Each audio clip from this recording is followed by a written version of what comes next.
מה עוד לא נאמר? מה חסר? מה הוא צריך להגיד? נאמר הכל ברור. מה שלא היה ברור, ראינו את הסרטונים שהגיעו של רום ברסלבסקי ושל אביתר דוד.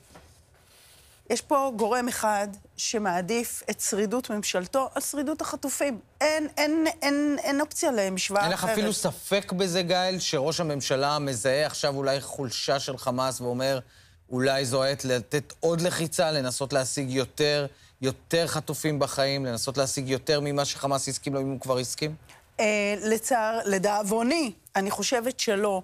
מהטעם שאנחנו כבר יודעים, אנחנו שנתיים בתוך האירוע הזה.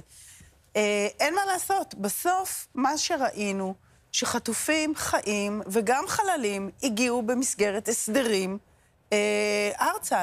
הגיעו מעט מאוד חטופים במבצעים צבאיים וחללים שנמצאו במהלך הפעילות הצבאית. יש יותר חטופים שאיבדו את חייהם במהלך פעילות צבאית. כן. ולכן, אם אנחנו מסתכלים על המטרה הראשונה, גם צריך להגיד, גם הפעם, המטרה של החטופים לא נמצאת בראש המטרות. מטרה שנייה לכל הפחות. למעט אצל הרמטכ"ל זמיר, שמקפיד לומר פעם אחרי פעם,